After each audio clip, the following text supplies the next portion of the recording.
Hello friends, welcome back to me after a long time. Yeah, it's been a long. In this video, I will teach you how you can use multiple clipboard history. Like if you copy any item like this text, I have samples. So if you copy first text and then second text, and when you paste, only the second text will be pasted. I'm sure you can understand what I mean.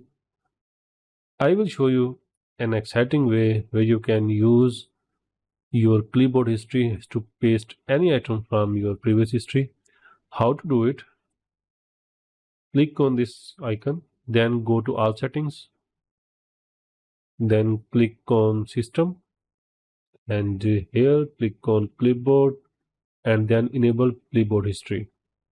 As you can see the description, it's press the Windows key plus V to view your clipboard history. So let's check it. Close now it.